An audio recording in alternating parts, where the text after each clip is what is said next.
അപ്പോൾ പൊസസീവ്നെസ് ആണ് ഏറ്റവും കൂടുതൽ ആൾക്കാർ സഫർ ചെയ്യുന്നത്. കാരണം അറിവ് പൊസസ് ചെയ്ത്.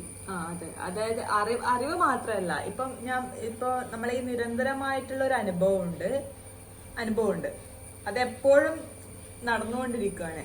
പക്ഷെ ഒരു പെർട്ടിക്കുലർ ഒരു ആള് വരുമ്പോ, അല്ലെങ്കിൽ ഒരു സാഹചര്യം, അല്ലെങ്കിൽ ഒരു വസ്തുക്കൾ വരുമ്പോ നമുക്ക് അവിടെ താൽക്കാലികമായിട്ടുള്ള ഒരു അനുഭവം കിട്ടുന്നുണ്ട്. ഓക്കെ, പലരും ഈ നിരന്തരമായിട്ടുള്ള അനുഭവത്തിന് അറിയാത്തത് കൊണ്ട് തന്നെ ഈ താൽക്കാലികമായ അനുഭവത്തിൽ പെട്ടുപോകും. അങ്ങനെയാണ് ആ വ്യക്തികളെ അല്ലെങ്കിൽ ആ ഒരു വസ്തുക്കളെ അവരെ പൊസസ് ചെയ്യുന്നത്. ഓക്കെ, അപ്പൊ ആ വ്യക്തി നമ്മളിൽ നിന്ന് നഷ്ടപ്പെട്ടു കഴിഞ്ഞാൽ നമുക്ക് പിന്നെ നമ്മളെ ജീവിതം നഷ്ടമായി എന്നൊക്കെയുള്ള ഭാഗത്തൊക്കെ ഡിപ്രഷനും കാര്യങ്ങളൊക്കെ വരും. പക്ഷെ ആ വ്യക്തി പോയി കഴിഞ്ഞാലും ഈ സ്ഥിരമായിട്ടുള്ള ഒരു അനുഭവം അവിടെ തുടർന്നുകൊണ്ടേ ഇരിക്കുന്നുണ്ട്. നമുക്ക് അതിൽ ശ്രദ്ധിച്ചു കഴിഞ്ഞാൽ ആ വ്യക്തി പോവോ വരുന്നത് നമ്മുടെ വിഷയമില്ല. അതായത് അറിവിലാണ് ശ്രദ്ധ, അറിവിലാണ്, അല്ലെങ്കിൽ അനുഭവത്തെ ശ്രദ്ധിക്കാൻ പറ്റുന്നില്ല. അറിവാണ്, എനിക്ക് നീ ഉണ്ടെന്നുള്ളൊരു അറിവാണ്. പക്ഷെ നീ ഉള്ളത് കൊണ്ട് എനിക്ക് എന്താണ് അനുഭവം ഉള്ളത്? എനിക്ക് നീ ഉണ്ടെന്നുള്ളൊരു അറിവാണ്. എനിക്ക് മകനുണ്ട്, എനിക്ക് ഭാര്യയുണ്ട്, എനിക്ക് അതുണ്ട്, ഇതുണ്ട്, പലതുമുണ്ട്, ഇതെല്ലാം അറിവാണ്. പക്ഷെ എൻ്റെ അനുഭവം എന്താണ്? അനുഭവിക്കുന്നത് ഞാൻ എന്നെയാണെന്നും എന്നെ അനുഭവിക്കുന്നതിൽ തുടർച്ചയുണ്ടെങ്കിൽ അറിവിന് പ്രസക്തി ഇല്ലാണ്ടാകും. അറിയുന്നത് എന്താണ്? എനിക്ക് നീ ഉണ്ടെന്ന് ഞാൻ അറിയുന്നു. പക്ഷെ അനുഭവിക്കുന്നത് എന്താണ്? ഞാൻ എന്നെയാണ് അനുഭവിക്കുന്നത്. എന്നെ അനുഭവിക്കുന്നതിൽ തുടർച്ചയാണ് എൻ്റെ ജീവിതം.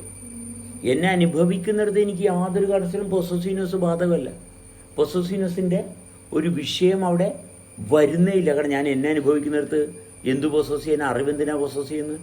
ഇത് അറിവ് പൊസസ് ചെയ്യുന്നത് അറിവ് കൊണ്ട് എന്തൊക്കെ സംഭവിക്കുന്നുണ്ട്, അനുഭവങ്ങൾ എന്തൊക്കെ ഉണ്ട്. പക്ഷെ അതിനെ കൃത്യമായിട്ട് വിലയിരുത്തി കൊണ്ടുപോകാൻ പറ്റുന്നില്ല. കാരണം അറിവ് വ്യത്യസ്തമായിട്ടുള്ള അറിവ്, നല്ല അറിവുണ്ട്, മോശം അറിവുണ്ട്. ചില സമയത്ത് കെട്ട അറിവുകളുണ്ട്, ചില സമയത്ത് നല്ല സൂപ്പർ അറിവുണ്ട്. പക്ഷെ എന്താണ് ഈ നല്ല അറിവ് എന്ന് പറയുന്നത്? നല്ല വിധത്തിൽ നമ്മളെ അനുഭവിക്കാൻ പറ്റുന്നു ആ സമയത്ത്. പക്ഷെ അനുഭവത്തിൽ തുടർന്നാൽ അറിവിന് പ്രസക്തിയില്ല. എന്തറിവാണ് നിങ്ങൾ പകരുന്നതെന്ന് എല്ലാവരും ചോദിക്കുന്നത്. അങ്ങനെ ഒരു അറിവ് പകരാനില്ല എന്നുള്ളതാണ് വാസ്തവം. നമ്മളെ സൃഷ്ടിക്കപ്പെട്ട അവസ്ഥയിൽ അനുഭവിച്ച് തുടരുക എന്നുള്ളതാണ് നമ്മുടെ ജീവിതം. നമ്മുടെ ആവശ്യം അനുഭവത്തിൽ തുടരുക എന്നുള്ളതാണ്.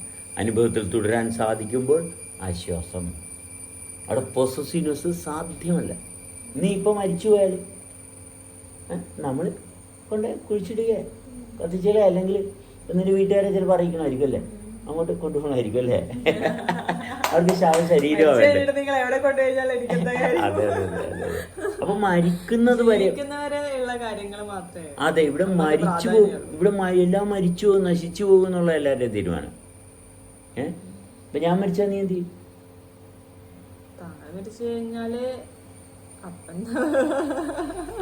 മരിച്ചു കഴിഞ്ഞാൽ ഒന്നും ചെയ്യണ്ട, മരിച്ചു കഴിഞ്ഞാൽ ഒന്നും ചെയ്യണ്ട, മനസ്സിലായോ?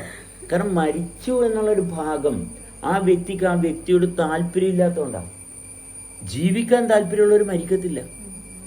ജീവിക്കുന്ന ഭാഗം തുടർച്ചയുണ്ടായി, ജീവിക്കുന്ന ഭാഗത്തിന് തുടർച്ചയുണ്ട്. ഈ പൊസസീവ്നെസ് ഒക്കെ വന്നിട്ട് നമ്മുടെ അറിവിൽ നമ്മൾ നടക്കാൻ നോക്കുമ്പോഴാണ് ജീവിതം മങ്ങിപ്പോകുന്നത്.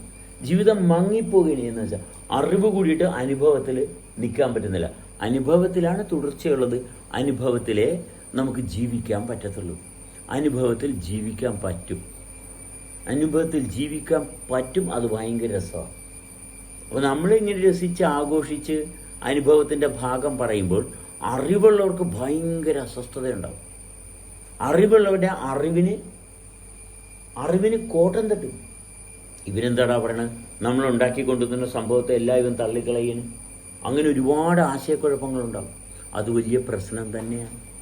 ഈ ആശയക്കുഴപ്പങ്ങൾ തന്നെയാണ് മനുഷ്യരുടെ ജീവിതത്തിൻ്റെ എല്ലാ പ്രശ്നങ്ങൾക്കും കാരണം. കാരണം അറിവിനെ കേന്ദ്രീകരിച്ചാണ് മനുഷ്യൻ ജീവിതം മുന്നോട്ട് കൊണ്ടുപോകാൻ ശ്രമിക്കുന്നത്. പക്ഷെ നടക്കത്തില്ല. അനുഭവത്തിൻ്റെ വെളിച്ചത്തിൽ മാത്രമേ ജീവിതം ശാശ്വതമായിട്ട് പോകത്തുള്ളൂ. അത് വളരെ സൂപ്പറായിട്ട് പോവുകയും ചെയ്യുന്നുണ്ട്.